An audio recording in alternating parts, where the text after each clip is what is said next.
case of an attractor. We inherit our belief that history is being pushed rather than pulled. We inherit this idea from the 19th century when the theory of evolution was elaborated.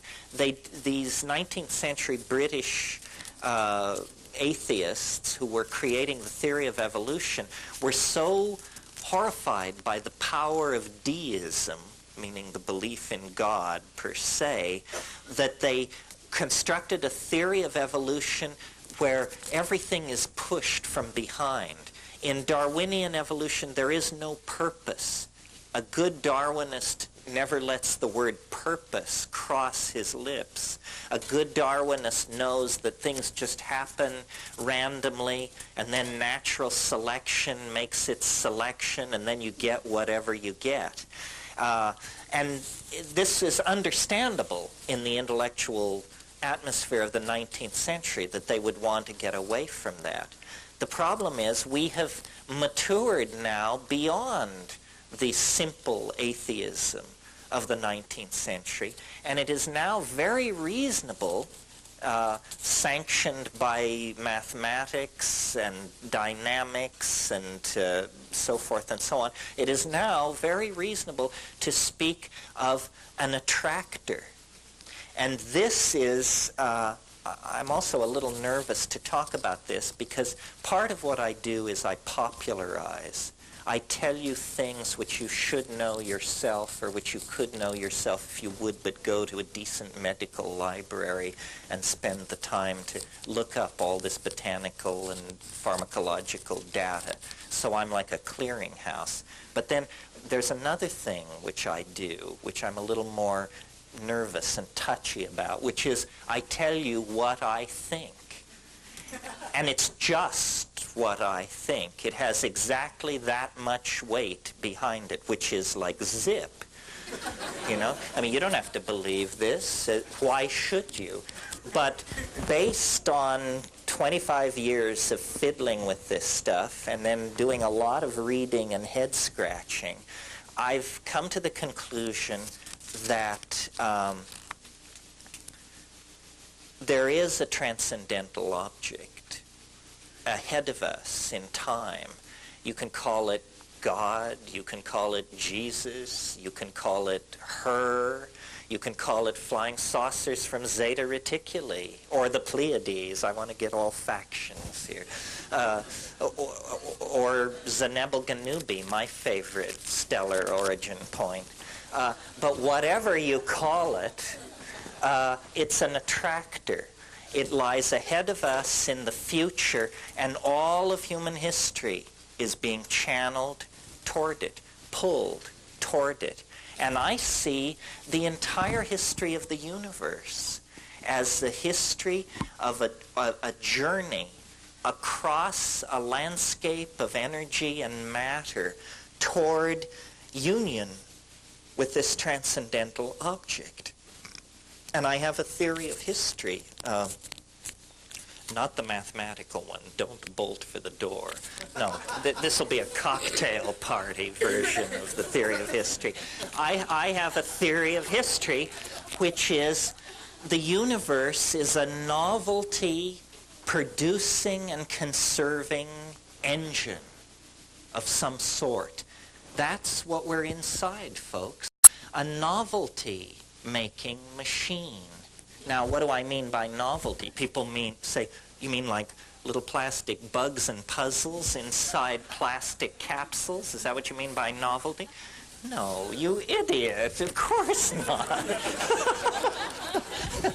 By novelty, I mean something that has never been seen before, something unique, the new connection. I always think of the symbolist poet Lautréamont, who said, I am fascinated by the kind of beauty that arises when a bicycle meets a sewing machine on an operating table. Now that's novelty, folks, because you just don't get that every day. So the universe is a novelty-producing engine. It not only produces novelty, but it then preserves it and builds upon it. So if we now look at the story which science tells us, and it's an interesting story, by the way. If you think I say things which are highly unlikely, notice that I do not ask you to believe that the universe sprang from a point of matter smaller than a proton in a single instant. This is the position of science. This is the limit case for credibility. I mean, if you can believe that, what in the world would you balk at, for crying out loud? I mean, that is the limit case for credibility. So, science tells us that the universe sprang from nothing in a single instant and that it was very hot. Very hot. So there were no molecules such as you and I are made out of. There were no atoms such as lead and gold and water are made out of.